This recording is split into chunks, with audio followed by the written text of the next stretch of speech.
শুধু যশোর না, আপনি সাতক্ষীরা আসেন, খুলনায় আসেন, যশোরে সাতক্ষীরায় যে জলদস্যুদেরকে ধরা হলো গণপিটুনি দিয়ে পাবলিক পুলিশের হাতে দিল বলে শোনা যায়, তারপর আবার চিকিৎসাধীন অবস্থায় তাদেরকে নিয়ে অস্ত্র উদ্ধার করতে যেয়ে কতজন 11 জন না 13 জনকে 12 জনকে মেরে ফেলা হলো। এই ধরনের ঘটনা, আমার কথা হচ্ছে অবশ্যই পুলিশের ওই অধিকার আছে যে জায়গাগুলোতে, সেইখানে আমাদের কোনো মানবাধিকার নিয়ে আমরা সেখানে কথা বলতে চাই না, কিন্তু কথাটা সেখানেই আসে যখন দেখা যায় যে ওই ঘটনাটি হচ্ছে না কিন্তু নাটকীয় ভাবে ওই ঘটনার বর্ণনা দেওয়া হচ্ছে। আমরা খোঁজ খবর নিয়ে দেখছি যে ওখানে একেবারে সরাসরি গুলি করে মানুষ মারা হচ্ছে। আমার প্রশ্ন ওই সাংবাদিক কাশেম হুমায়ুন এই বিষয়ে আমি বলবো না, আমি যেটা আমার অ্যানালাইসিস সেটা হচ্ছে যে আপনার ল এন্ড অর্ডার সিচুয়েশন তো এই ধরনের হত্যা এবং গুম ল এন্ড অর্ডার সিচুয়েশনকে আপনার অবনতির দিকে নিয়ে যায়।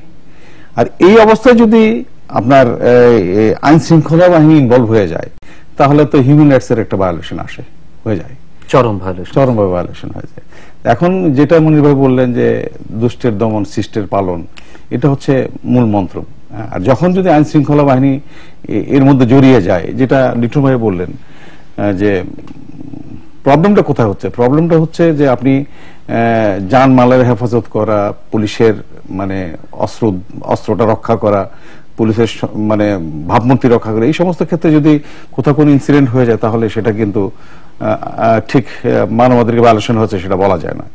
কিন্তু এখানে যে দুইটা পরিসংখ্যানের কথা দেখা গেল, যে আইন সালিসি কেন্দ্রের একটা হিসাব যেটা দিলেন, যে এটা যেটা আপনিও বলেছেন যে 116 জন গত সেপ্টেম্বর পর্যন্ত 8 মাস 9-10 মাসের মধ্যে সম্ভবত সেপ্টেম্বরের মাঝামাঝি পর্যন্ত জানুয়ারি থেকে একটা জুডিশিয়াল কিলিং যেটাকে বলা হয় সেভাবে মানে বিচার বহির্ভূত হত্যাকাণ্ড হচ্ছে। ঠিক মুনির ভাই সেটা বললেন যে পুলিশও মারা গেছে 17 জন। তো দুই দিকটাই যদি আপনি বিবেচনা করেন তাহলে দেখবেন যে আসলে সব মিলিয়ে কিন্তু দুই দিক থেকে এই জিনিসগুলো হচ্ছে। এখন এর থেকে আমাদের পরিত্রাণের আমাদের একটা জিনিস বিবেচনা রয়েছে, দুই দিক থেকে যদি হয়ে থাকে তাহলে বিষয়গুলো ঘটছে ঘটনার শিকার হয়ে। এটা এক জিনিস। আর যেটা নূর খান লিটন বললেন যে পায়ে ঠেকিয়ে গুলি করে হত্যা করা বা কোথাও নিয়ে গিয়ে হত্যা করা, সেটি কিন্তু অন্য ধরনের। একটা জিনিস হতে পারে, এমনও হতে পারে যে আমি জানি না কার কি কৌশল, তবে এমনও তো হতে পারে, আমি যেটা অনুমান করছি যে আজকাল মানে কিলিং এর দিকে না যে হয়তো কেউ মানে আপনার পায়ে গুলি করে আপনাকে একেবারে এটা স্থায়ীভাবে ভঙ্গ করে দিলে এরকমও হতে পারে। এই কৌশল রাষ্ট্রীয় সন্ত্রাসী শিকার শুধুমাত্র একটা মানুষ গুলি হচ্ছে, মারামারি মানে দুই পক্ষের গোলাগুলি হচ্ছে, মারা যাচ্ছে, ওখানে কিন্তু শেষ হয়ে যাচ্ছে না। এরপরে এটা কিন্তু ইনকোয়ারি হচ্ছে, ইনকোয়ারি এবং অ্যাডমিনিস্ট্রেটিভ ইনকোয়ারি হচ্ছে। ম্যাজিস্ট্রেটের মেট্রোপলিটন এলাকার বাইরে একজন ম্যাজিস্ট্রেটের নেতৃত্বে ইনকোয়ারি হচ্ছে কি পরিস্থিতিতে গুলি চালালো, এই গুলি চালানোটা জাস্টিফাইড কিনা, গুলি না চালিয়ে অন্য কোনো আমি মনে করি আমি একটু আপনার সাথে একটু জিজ্ঞেস করি যে এরকম যদি যে ইনকোয়ারির কথা আপনি বললেন হচ্ছে, এখানে কি কোথাও আছে যেখানে আইন শৃঙ্খলা রক্ষাকারী সদস্য জড়িত এবং কিছু উঠে আসছে? হ্যাঁ, এসছে। আমরা একেবারে রিসেন্ট উদাহরণ দিতে পারি, মোহাম্মদপুরে যে গুলির ঘটনা ঘটলো, একজন সাব ইন্সপেক্টর গুলি করে অস্ত্র উদ্ধার করলো। পরের দিন আমরা সাব ইন্সপেক্টরকে যখন আমরা তদন্ত করে দেখলাম, জাস্ট একদিন পরেই যখন তদন্ত করে দেখলাম যে সে ইনভলভ এবং তাকে অ্যারেস্ট করা হয়েছে এবং রেগুলার মামলা দিয়ে তাকে রিমান্ডে এনে জিজ্ঞাসাবাদ। সেক্ষেত্রে তো নারায়ণগঞ্জের ঘটনার কথা বলা যায়। আপনি নারায়ণগঞ্জে যে ঘটনাটা ঘটে গেল 7 মার্ডার, খুব আলোচিত বিষয় গত এপ্রিলে, সেখানেও দেখবেন যে একটা মানে একটা অ্যাকশন তো হয়েছে, যারাই তাদেরকে 7 জনকে হত্যা করেছে। সেটা দেশব্যাপী এবং দেশের বাইরে গিয়ে যে আলোচনা সমালোচনা ঝড় উঠেছে, সেটাতে আমরা মিডিয়া চাপে সেটা আসছে, এরকম না মিডিয়া চাপে আমি একটা প্রেশার আছে তো মিডিয়ার, এটা ঠিক যে আপনি জনমতের প্রতি তোয়াক্কা যদি গভর্নমেন্ট না করে তাহলে কিন্তু আরেকটা সমস্যা দাঁড়ায়। জনমতকে যে কোনো সরকারই আপনার জনমতকে উপেক্ষা করতে পারেন না। জনমতকে তারা মোটামুটি অ্যাকসেপ্ট করে নিয়েই সেভাবে কাজ করেন।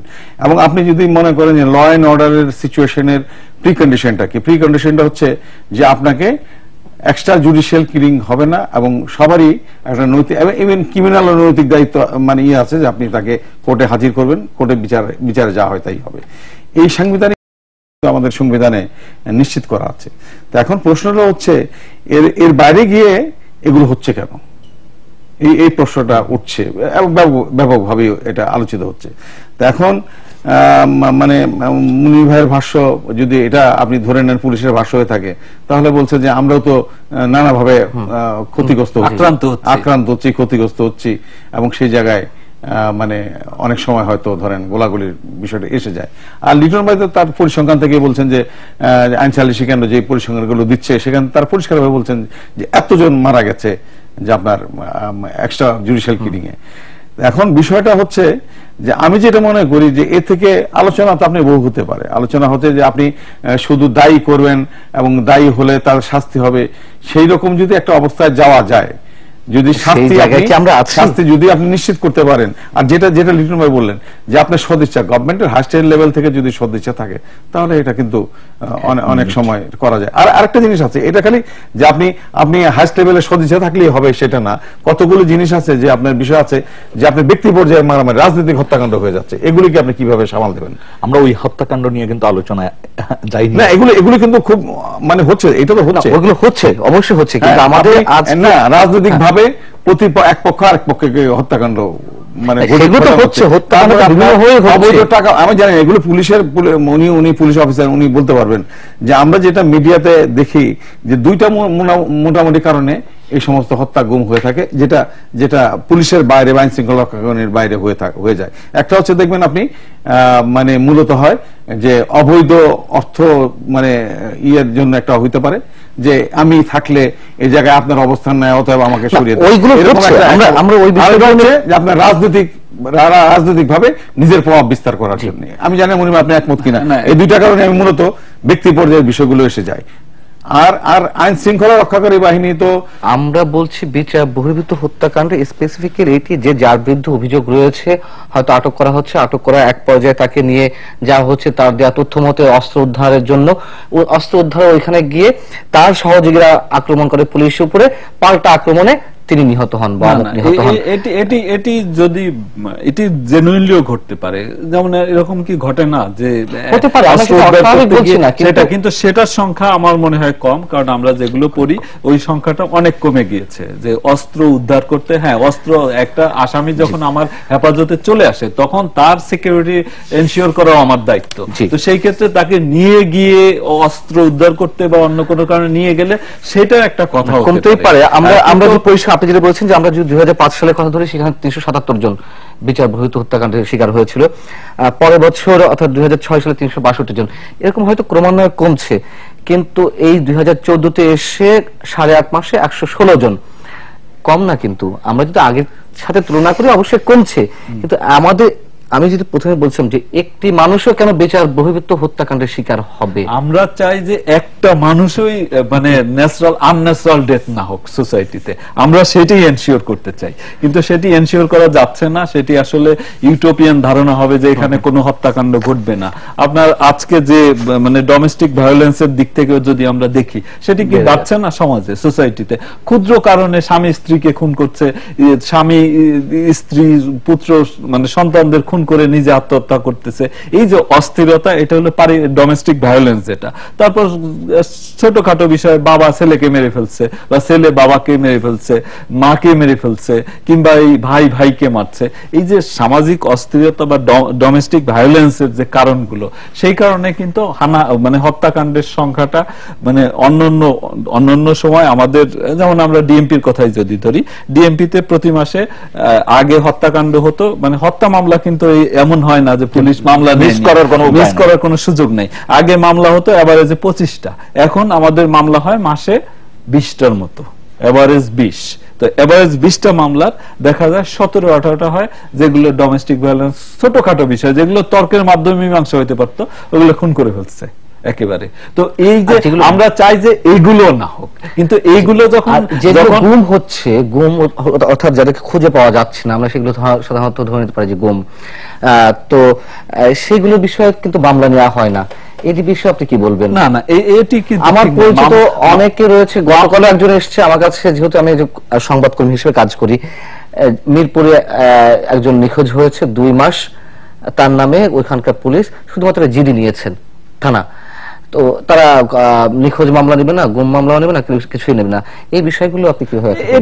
এটি যদি হয়ে থাকে কোনো স্পেসিফিক ঘটনা, তাহলে আমরা তদন্ত করে ব্যবস্থা নেব। কিন্তু এর বাইরে দেখেন, এই যে ওয়ারিতে সেদিন পাওয়া গেল জঙ্গি হিসেবে, বাকি পাওয়া গেল 2-3টা, রমনা একটা পাওয়া গেছে, এগুলো কিন্তু মামলা হয়েছে, রেগুলার মামলা হয়েছে, কিডন্যাপিং কেস। পরে হয়তো পরবর্তীতে তারা পলাতক থাকার পর র্যাব ধরেছে, ধরে পরে আবার হ্যান্ড ওভার করেছে, এগুলো কিন্তু মামলা হয়েছে। ঘটনা মামলা কিন্তু হয়, মামলা হবে না কেন? একটা মানুষ নিখোঁজ হয়ে গেলে অবশ্যই মামলা হবে। তবে এটিও মনে রাখতে হবে যে এখন কিন্তু এই যে ভুয়া র্যাব, ভুয়া ডিবি, ভুয়া পুলিশ এগুলো পাওয়া যাচ্ছে।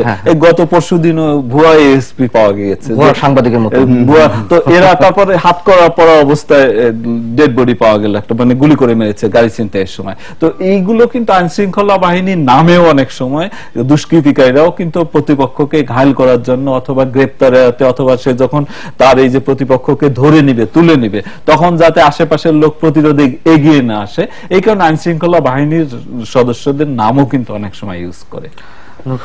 আমি একটু যুক্ত করতে চাই, মনি ভাই, হয়তো 100% ক্ষেত্রে এটা নাও হইতে পারে, কিন্তু আমরা অধিকাংশ ক্ষেত্রে যেটা দেখি, যখন কোনো গুমের ব্যাপারে কোনো প্রত্যক্ষদর্শী বা বাদী অভিযোগ করে আইন শৃঙ্খলা রক্ষাকারী বাহিনী, ধরেন র্যাব বা ডিবি, তখন কিন্তু পুলিশ মামলাটি নেয়নি। যেমন আপনি জানেন যে আমাদের এক সহকর্মীর হাজবেন্ড, তাকে উঠিয়ে নিয়েছে 2000 মানে আরো 3 বছর আগে, এখন পর্যন্ত তার কোনো ট্রেস নেই। মামলাটি কিন্তু ওই শব্দগুলি দিলে আর মামলা নেয় না, মানে জিডিও নেয় না, মামলাও নেয় না। যদি জিডি এইভাবেও লেখে যে আমরা মনে করি এটা হইতে পারে, তাও নেয় না। আরো নতুন একটা উপদ্রব শুরু হয়েছে যে ঢাকা শহরে যে 20-25 জন গত নভেম্বর ডিসেম্বরে উধাও হয়েছে বলে আমাদের কাছে খবর আছে, মানে যারা গুম হয়েছে, তাদের ব্যাপারে এখন নতুন করে যে জিনিসটা লক্ষ্য করছি, যে তাদের কারো কারো বাড়িতে পুলিশ যে মাল ক্রোকের চেষ্টা করছে। বিষয়টা হচ্ছে যে তাদের বিরুদ্ধে উল্টা আরো মামলা হয়ে বসে আছে। এটি কিন্তু খুবই মানে অ্যালার্মিং একটা ব্যাপার। যেমন এটা তো অবশ্যই আমরা কেউ চাইবো না যে আমার ভাই বা আমার পরিচিত জন উধাও হয়ে যাক একটা স্বাধীন দেশে। আর যদি সেই উধাওয়ের ক্ষেত্রে অভিযুক্ত হয়ে যায় যারা আমাদের রক্ষা করা, জানমাল রক্ষা করার যাদের রাষ্ট্রীয় দায়িত্ব, তাদের দ্বারা যদি সন্দেহটা ওখানে চলে যায়, যেমন আপনি নিজেও জানেন যে আপনি অনেক ভালো অফিসার, আপনার অনেক বিষয় ইনভেস্টিগেশন করেছেন, যেটা আমরা অনুমান করি বা অনেক সময় অনেক ক্ষেত্রে দেখি আপনার সফলতাও আছে। পাশাপাশি এই জিনিসটাকেও তো আমাদেরকে কমিয়ে আনার ক্ষেত্রে আমাদেরকে আসলে সবাই যার যার জায়গা থেকে যদি আমরা কাজ না করি, কারণ এই যে বছরের পর বছর দেখেন একটা মানুষ খুন হলে তার ডেড বডি নিয়ে জানাজা দিয়ে একটা সমাধানের জায়গায় চলে যায়। তো এই যে বছরের পর বছর অপেক্ষা করে তার স্ত্রী, তার সন্তান, তার ব্যাংকে টাকা থাকলেও সেটা তুলতে পারে না, কত রকম সমস্যা। এবং আমি জানি এই অনেক সমস্যা আপনাকেও ব্যক্তিগতভাবে ফেস করতে হয় অনেককেই। এই জায়গা থেকে তো এখন আসলে সিদ্ধান্ত নেওয়ার আরো একটা বিষয় এসেছে, পত্রপত্রিকার নাম ঠিকানা সহ এরকম খবর প্রচারিত হয়েছে যে আটককৃত হওয়ার পর, যেটা পুলিশ বা আইন শৃঙ্খলা, শুধু পুলিশ নয়, র্যাব, পুলিশ, আইন শৃঙ্খলা রক্ষাকারী বাহিনী, তারা অস্বীকার করে না অমুককে আমরা আটক করিনি।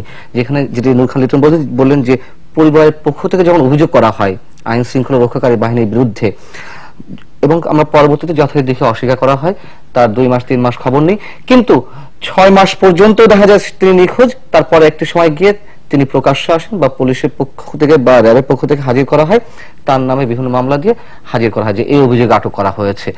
এতদিন কিন্তু অস্বীকার করা হলো যে আমরা আটক করিনি, 6 মাস পরে এসে তাদেরকে ফেস করানো হচ্ছে মিডিয়ার সামনে। না, এটা তো আসলে খুব দুঃখজনক ঘটনা। যদি এবং এগুলো তো বানানো নয় নিশ্চয়ই, যে কথাটা হচ্ছে যে আপনি যে কথা বললেন যে 6 মাস পরে তাকে হয়তো মানে হাজির করা হয়। এখন বিষয়টা হচ্ছে আসলে পুলিশের তো মানে ধরেন নট অনলি পুলিশ, আমি আইন শৃঙ্খলা র্যাবও এখানে আছেন, তারাও এই কাজগুলো করেন, আইন শৃঙ্খলা রক্ষার কাজই মূলত দায়িত্ব পুলিশের র্যাবের। এখন বিষয়টা হচ্ছে বিনা বিচারে মানে আটক রাখারও তো কোনো বিধান নাই, আমি জানি না। না 24 ঘন্টা। একটা বিষয় হচ্ছে যে আপনি যখন কাউকে আটক করতে হয়, তাহলে আটক করার 24 ঘন্টার মধ্যে তাকে মানে কোর্টে হাজির করতে হবে। সেখানে পরবর্তীতে পুলিশ প্রয়োজন মনে করলে রিমান্ড চাইতে পারে, এর বেশি তো আর কিছু করেন নাই। তার পরবর্তীতে রিমান্ডে তাকে জিজ্ঞাসাবাদ করা যায়। এখন 6 মাস 9 মাস পরে ধরে নেওয়ার পরে তাকে আবার জনসম্মুখে বেরিয়ে আসলো, কোথায় ছিলেন, যাকে আপনি উনিও কথা বলছেন না কেন, যাকে হয়তো মুক্ত হয়ে ফিরে আসছেন 6 মাস 9 মাস পরে, তাই তিনিও কোনো কথা বলছেন না কি হলো না হলো। এখন বিষয় হচ্ছে যদি পুলিশ, আমি যদি বিষয়টাকে এইভাবে দেখি যে অ্যাকাউন্টেবিলিটির একটা যে বিষয়টা আছে, যে জবাবদিহিতা, এই জবাবদিহিতার বিষয়গুলো কিন্তু এখানে নিশ্চিত করতে হবে। পুলিশকে বলতে হবে যে না আমি অ্যারেস্ট করেছি, দরকার পড়ে সেটা হচ্ছে কেন এরকম ঘটনা না, এটা হয়তো উনি বলবেন, আমি জানি উনি কি বলবেন। এটা যদি পুলিশ করে থাকে, পুলিশের হাতে যদি এটা হয়ে থাকে, এবং আপনি নিশ্চয়ই, আমরা যারা মিডিয়াতে কাজ করি নিশ্চয়ই এরকম একটা ধারণা আছে যে আইন শৃঙ্খলা রক্ষাকারী বাহিনী এগুলো করতে পারে। তো সেটা যদি হয়ে থাকে সেগুলো কিন্তু খুবই দুঃখজনক। এখন পুলিশকে কিন্তু ক্লিয়ার করতে হবে যে না আমি অ্যারেস্ট করার পরে নিয়ম অনুযায়ী তাকে 24 ঘন্টার মধ্যে তাকে ম্যাজিস্ট্রেটের কাছে হাজির করতে, তার প্রয়োজনে তাকে রিমান্ডে আনা যায়। এবং এগুলো যদি আপনি যে এগুলি যদি করা হয় তাহলে কিন্তু আমি মনে করি যে আইনের শাসনের একটা পরিপন্থী বিষয় বলে মনে করি। জি, মনিরুল ইসলাম। আমি সিম্পল একটা উদাহরণ দিই। আমরা যে সমস্ত আসামি গ্রেপ্তার করি, আমাদের আসামিদের 95% পলাতক থাকে। পলাতক অবস্থা থেকে তাদের গ্রেপ্তার করা হয়। একটা অপরাধ ঘটানোর পর ওই ব্যক্তি বা ব্যক্তিবর্গ কখনোই নিজের বাড়িতে অবস্থান করে না, এরা কিন্তু পলাতক হয়ে যায়। তো পলাতক যেখানে আমাদের গ্রেপ্তারের শতকরা 95% হলো পলাতক অবস্থায় তাদের গ্রেপ্তার করা হয়। তো সেই ক্ষেত্রে পরিবার তাদের খুঁজে বেড়াতেই পারে। সেই ক্ষেত্রে পরিবারের সাথে যোগাযোগ আজকাল করে না, কারণ যোগাযোগটা আমরা যেহেতু টেকনোলজিক্যাল এগিয়ে গিয়েছি সেই কারণে যোগাযোগ করে না। আর যেহেতু একটা অপরাধ ঘটার পর সে যখন চিহ্নিত হয়ে যায়, সে কিন্তু তার এলাকায় আর সহসা ঢুকে না, কারণ ওখানে আমাদের নানা ধরনের গুপ্তচর নিয়োগ করা থাকে, আমাদের থাকে অন্যান্য যারা আমাদের সাথে কাজ করে, আমাদের সহযোগিতা। একটু ইন্টারাপ্ট করি আপনাকে, এই যে 6 মাস 9 মাস পরে যেটা উনি উপস্থাপক বললেন, বেরিয়ে আসে, তাহলে সে তো কোনো কিছু বলে না। হ্যাঁ, সে যদি বলে যে তাকে আটকে রেখেছিল, পরে সে বেরিয়ে আসে, আরো একটি বিষয় এটা কি না আপনার এখানে যখন সে ওয়ান্টেড একজন আসামি আপনাকে ধরার বাড়ি গিয়ে চলে গেলে, সে হয়তো নিজের সেফ কাস্টডিতে চলে গেল, নিজের সেফ থাকার জন্য কোথাও আশ্রয় চলে গেল, এবং দেখা গেল 6 মাস 9 মাস পরে সে বেরিয়ে আসছে, এর মধ্যে কি মামলাগুলো নিষ্পত্তি হয়ে যায়? না, এই যে আমরাও তো বসে থাকি না, যখন সে ঘটনার পরে পলাতক হয়ে যায়, আমরা তো বসে থাকি না, আমরা তো বিভিন্ন ভাবে খুঁজে বের করার চেষ্টা করি। তো একটা পর্যায়ে গিয়ে সেটা কখনো কারো 15 দিন পরে আমরা ধরা পড়ে, কেউ 2 দিন পরে ধরা পড়ে, কেউ 2 বছর পরেও ধরা পড়ে। তার মানে এই নয় যে এতদিন আইন শৃঙ্খলা বাহিনী। আপনি যে যুক্তিগুলো দিয়েছেন এটি অবশ্যই গ্রহণযোগ্য যে পদ থাকে, কিন্তু যখন এই ধরনের অভিযোগ স্পষ্ট হয়ে ওঠে যে পরিবার থেকে ধরে নিলাম জানুয়ারি মাসে অভিযোগ করা হলো যে ডিবি পরিচয়ে বা সাদা গাড়িতে সাদা পোশাকে ধরে নিয়ে গেছে, এবং তারপরে আজকে 3 মাস পর বা 4 মাস পরে তাকে ফেস করা হলো মিডিয়ার সামনে। ফেস করা নয়, তাকে ধরা হলো। তাদের অভিযোগ, তাদের আমি পরিবারের অভিযোগ মধ্যে বলছি, কিন্তু ভিকটিমটা এখানে, ভিকটিম হলো মূল ফ্যাক্টর। ভিকটিম যদি বলে যে আমাকে আটক রেখেছিল, তাহলে আমরা এটা একটা জিনিস বলা যায়, রেজওয়ানা চৌধুরীর যে আমি একটু দুটো দিতে চাই এখানে। একটি হচ্ছে আসলে ঘটনা আমাদেরকে কিন্তু আরো একটু বিস্তারিত ভিতরে যেতে হবে। যেমন এরকম ঘটনাও আমরা শুনতে পাচ্ছি, এক হেফাজত থেকে আর এক হেফাজতে যাচ্ছে, মাঝখানে কয়েক মুহূর্তের জন্য মুক্ত থাকছেন, টেলিফোনে খবর যাচ্ছে, আর এক সংস্থা যে নিয়ে আসতেছেন, এরকম ঘটনা আছে, কারণ জিডি সেটা প্রমাণ করে। দ্বিতীয় আরেকটি যে বিষয়, নারায়ণগঞ্জের ঘটনার পর কোন একটি সংস্থা কিছু মানুষকে গ্রেপ্তার করলেন, এবং তারা গ্রেপ্তার করেছেন বেশ কয়েকদিন আগে, সেটা পত্রিকায় আসছে যে গাড়ি যে তাদেরকে বাড়ির থেকে উঠে আসছে, এবং তারা যে প্রেস কনফারেন্সটি করলেন নারায়ণগঞ্জের লাশ উদ্ধারের সাথে সাথে, সেই প্রেস কনফারেন্সের ভিতরে সরকারি দলের নাম নিয়ে তারা বললেন যে এরা এই জঙ্গি কার্যক্রমে এই সহযোগিতা করেছিলেন। যদি আপনাদের খেয়াল থাকে, র্যাপিড অ্যাকশন ব্যাটালিয়ন থেকে প্রেস কনফারেন্সটি করা হয়েছিল, কাপাসিয়ানা কোথা থেকে যাদেরকে উঠিয়ে আনা হয়েছিল, একজন শিক্ষকও ছিলেন 4 দিন আগে। 4 দিন পরে কিন্তু তাদেরকে উপস্থাপন করা হয়েছে। এই যে 4 দিন, এইটা কোন নিয়মের ভিতরে? তার মানে এরকম ঘটনা আছে। আমরা এই উত্তরটি নেব মনিরুল ইসলামের কাছে, তার আগে একটা ফোন নিতে হচ্ছে। হ্যালো দর্শক, কে রয়েছেন? হ্যালো, আসসালামু আলাইকুম। জি ওয়ালাইকুম আসসালাম। আমি নয়াপল্টন থেকে বেলাল বলছিলাম স্যার। জি বেলাল সাহেব বলুন। আমি মনির স্যারকে একটু প্রশ্ন করতে চাচ্ছিলাম স্যার। জি জি, উনি শুনতে পাচ্ছেন, বলুন। স্যার, বর্তমানে কিছু হয়রানিমূলক গ্রেপ্তার করা হয় কিছু পাবলিক, ভালো মানুষও আছে ওনাদের ভিতরে, কিন্তু ওনাদেরকে থানায় নিয়ে জামাত শিবির জঙ্গিবাদ বলে গ্রেপ্তার করে তাদেরকে সাজা জেলখানায় ঢুকিয়ে দেয়। কিন্তু অনেক ফ্যামিলি আছে তারা ওই লোকটার উপরে সংসার নির্ভর করে। কিন্তু এইভাবে যদি চলে স্যার, তাহলে তো দেশের মানুষ কোনো মানুষই শান্তি পাবে না। তো নিয়ে জামাত শিবির জঙ্গিবাদ, এটা দেশে কি হচ্ছে স্যার? মনির স্যারের কাছে একটু আইনশৃঙ্খলা বাহিনীর জি, আপনার প্রশ্ন প্রিয় দর্শক আমরা বুঝতে পেরেছি, এরকম অভিযোগ রয়েছে। মনিরুল ইসলাম, কি বলবেন? এটি আসলে এরকম কোথাও ঘটতে পারে, কিন্তু সেটি যদি আমাদের কাছে স্পেসিফিক থাকে যে এই ব্যক্তি এই জামাত বা জঙ্গি নয়, তাহলে তাকে ধরা হয়েছে, সেটা আমরা তদন্ত করে অবশ্যই ব্যবস্থা নেব। এবং সেই ক্ষেত্রে এই ধরনের প্রচুর মানে এই ধরনের ঘটনা পেলে আমরা যে ব্যবস্থা নিয়ে থাকি ডিপার্টমেন্ট, এটা প্রচুর সংখ্যায় আমরা নিয়ে থাকি। আমি আমার একটা জিনিস খুব মানে প্রশ্ন আপনাকে করছি, সেটা হচ্ছে আমি ইদানিং কালে দেখছি, এটা অবশ্য লাস্ট কেয়ারটেকার গভর্নমেন্টের সময় থেকে এইটা বিষয়টা চালু হয়েছে এদেশে, যে আপনি কোনো বড় ধরনের একটা যদি ব্যালেন্স হয়ে যায়, হ্যাঁ, সেখানে কিন্তু দেখবেন যে মানে কিছু নামের আসামির নাম দেওয়া হয়, পরে দেখা যাচ্ছে অজ্ঞাতনামা 4-5 হাজার ব্যক্তিকে আসামি করা হয়। তো এইটা অজ্ঞাতনামা আপনি এটা হাউ না, এটা স্পেসিফিক, এটা কিছু কিছু বিষয় থাকে, যেমন কোন কোন ক্ষেত্রে আসলে এইটা ছাড়া উপায় থাকে না। কারণ আপনার একটা মিছিল বা একটা সমাবেশ যখন এটা ভায়োলেন্ট হয়, তারা যখন ভাঙচুর করে, তখন কিন্তু দায়িত্ব ওই সমাবেশে যারা উপস্থিত থাকে সবার উপর পড়তে আইনগতভাবে। তো সেই ক্ষেত্রে দেখা যায় যে হয়তো 2-4 জনের নাম জানা থাকলে বা ওখানে লিডার সবাইকে তো আসলে চেনাও যায় না।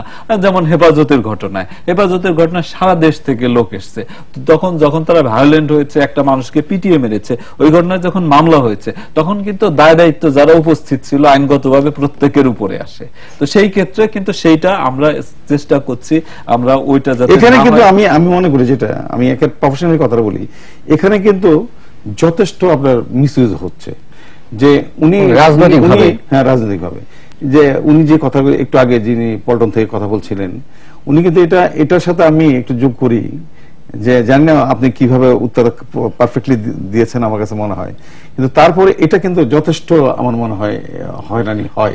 এটা হয়রানি হয় বলেই আমরা কিন্তু চেষ্টা করি, যেমন ইভেন হেফাজতের মামলা 100-150 বেশি আমাদের সাধারণত কোনো মামলায় আমরা আসামি করি নাই। কিন্তু ওইটা তো আপনার মানে ওই দিনের যদি আপনি ভায়োলেন্সের ধরনটা দেখেন, বা এখন ওই যে ধরেন একটা মিছিল থেকে যখন গাড়ি ভাঙচুর হচ্ছে, তখন কিন্তু ওখানে একটা মিছিলে কিন্তু প্রচুর সংখ্যক লোক থাকে, তো সব লোকের তো নামও জানা সম্ভব হয় না। তো সেই ক্ষেত্রে ওই লোকজনকে আসামি করা কিন্তু একেবারে আইনগতভাবেই এদের তদন্তে কিন্তু এদের প্রসঙ্গ আসবে। অনেক ক্ষেত্রে আমরা সবার নাম পাই না বা তদন্তে সবাইকে গ্রেফতার করতে পারি না, কারো নাম পাইলে ঠিকানা পাই না, এই সমস্যাটা হয়। তো আমরা চেষ্টা করি এটা যাতে না হয়, এটা কমিয়ে আনা। আগে যেটা অনেক বেশি হতো, এখন আমরা অনেক কমিয়ে আনা। আমরা চাই যে একটা মানুষও হয়রানির শিকার না হোক, এটা আমরা এনশিওর করার চেষ্টা। আলোচনায় ফিরবো ছোট্ট একটা বিরতি পরে। দর্শক আশা করছি সঙ্গেই থাকবেন।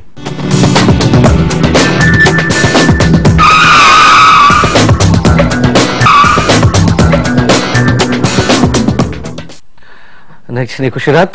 সাংবাদিক কাশেম হুমায়ুন, যখন যে দল বিরোধী দলে থাকে, নির্বাচনের আগে তাদের ম্যানিফেস্টো থাকে যে তারা ক্ষমতা এলে এই বিচার বহির্ভূত হত্যাকাণ্ড বন্ধ করবে, কিন্তু দেখা যায় ওই দলে যখন ক্ষমতা আসে তারা আবার সেই এই জিনিসটি ব্যবহার করতে থাকে। এই রাজনৈতিক সংস্কৃতি অবসান মানে আদৌ সম্ভব কিনা? বা না, এটা হচ্ছে যে আপনি যদি পলিটিক্সে যদি একটা ভারসাম্য থাকে, পাওয়ারের ক্ষেত্রে বলেন, রাজনীতির ক্ষেত্রে বলেন, এটা যে ভারসাম্য থাকে, তাহলে হয়তো এটা মানে সব জায়গায় ভারসাম্য তো ক্ষমতার জায়গায় থাকতেই হবে। সব জায়গায় যদি ভারসাম্য থাকে তাহলে এটা হয়তো আপনি মানে এড়ানো হয়তো সম্ভব হবে। আর যদি ভারসাম্যটা না রক্ষা করা যায়, তাহলে কিন্তু এগুলো বাড়তেই থাকবে। আপনি এখনকার সিচুয়েশনে যদি বাংলাদেশের বর্তমান প্রেক্ষাপট আপনি দেখেন, তাহলে কি পলিটিক্সে বলেন, পাওয়ারে কি খুব ভারসাম্য আছে? চেক এন্ড ব্যালেন্স নাই তো। কারণ আপনি যদি এখন মানে 5ই জানুয়ারি নির্বাচনে কেন কে ক্ষমতায় গেল, এটা আমার কাছে বিবেচ্য বিষয় না। 5ই জানুয়ারির নির্বাচনে একটা মেজর দল নির্বাচন করেন নাই, সেই মেজর দলটা হচ্ছে সেই মেজর দল বিএনপি এবং আওয়ামী লীগের মধ্যে মূলত দেখছি আমরা প্রতিদ্বন্দ্বিতা নির্বাচন হয়, সেখানে যদি একটা বিএনপির মতো major party, major stakeholder in the politics, তারা যদি নির্বাচনে না যায়, তাহলে পার্লামেন্টের অবস্থাটা কি হয়? কি হবে পার্লামেন্টের অবস্থাটা? ভারসাম্য থাকবে না। আপনি যদি আপনি যে ভারসাম্যের কথা বলেন, 2008-এ আওয়ামী লীগের নির্বাচনের ইস্তেহারে ছিল না বিচার বহির্ভূত হত্যাকাণ্ড বন্ধ করবে। আচ্ছা, 2008-এ তো বিএনপি নির্বাচনে অংশ নিয়েছিল, অন্যান্য সব দল নির্বাচনে অংশ নিয়েছিল, সেখানে চেক এন্ড ব্যালেন্সটি কেমন ছিল? আজকে 2014-তে বিচার বহির্ভূত হত্যাকাণ্ড নতুন হচ্ছে তা তো না।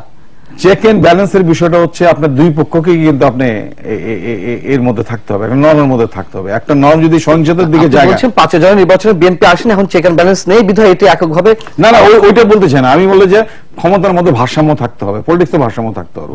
সর্বত্র ভারসাম্য না থাকলে কিন্তু আপনি সমস্ত জিনিস নড়বড়ে হয়ে যাবে, স্ট্রাকচার গুলো নড়বড়ে হয়ে যাবে। বিএনপির সময় 2001-এর তো ভারসাম্য অনেকটাই ছিল, আওয়ামী লীগের বোধহয় 80টা আসন ছিল, আমাদের ভুল না হয়ে থাকে। না 2001-এ গোটা 44টা ছিল বোধহয়।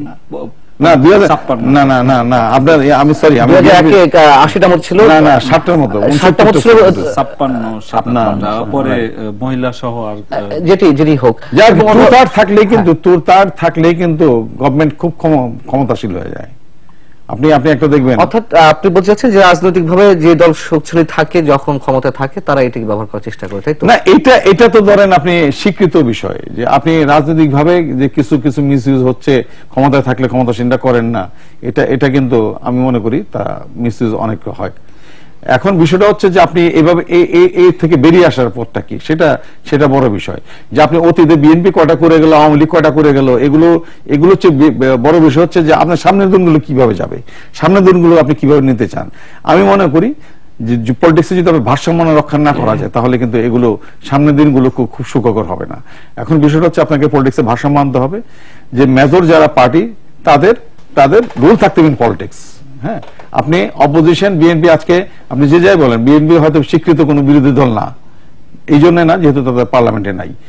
কিন্তু এখন যদি বিএনপি এই অবস্থা যদি মাঠে ময়দানে থাকে, তাহলে সহিংসতা বলেন, যাই বলেন, হরতাল বলেন, এগুলি আমি তো মনে করি যে এগুলি থেকে বেরিয়ে আসার খুব মানে খুব কষ্টকর হবে আমাদের, আন্ডারস্ট্যান্ডিং এর প্রবলেম হবে, অনেক আন্ডারস্ট্যান্ডিং এর প্রবলেম। আপনার কাছে যে প্রশ্নটা আমাকে প্রথমেই ছিল যে এই যে বিচার বহির্ভূত হত্যাকাণ্ডগুলো ঘটছে, এটা কি, যদিও মনিরুল ইসলাম তিনি তার অবস্থান থেকে অবশ্যই যে ব্যাখ্যাটা দিচ্ছেন তিনি তার মতো করে দিচ্ছেন, পুলিশের আইন শৃঙ্খলাকারী বাহিনীর পক্ষ থেকে দিচ্ছেন, কিন্তু আপনি কি মনে করেন যে যেগুলো ঘটছে এবং সেগুলো যদি বিচার বহির্ভূত হত্যাকাণ্ড তো বটেই, সবাই আমরা বলছি যারা কাজ করছে এসব নিয়ে, সেটা কি শুধুমাত্র রাজনৈতিক ভাবে সরকারের ইন্ধনে, না এখানে আইন শৃঙ্খলা রক্ষাকারী বাহিনীর কোন সদস্যের বিশেষ কোনো ইন্টারেস্ট রয়েছে, নাকি পুরো বিষয়টি একটি এটা কি বলে, যেটি মানবাধিকার কমিশনের চেয়ারম্যান বলেছেন যে পুলিশের ভিতরে চেইন অফ কমান্ড নেই, এটি কাজ করছে?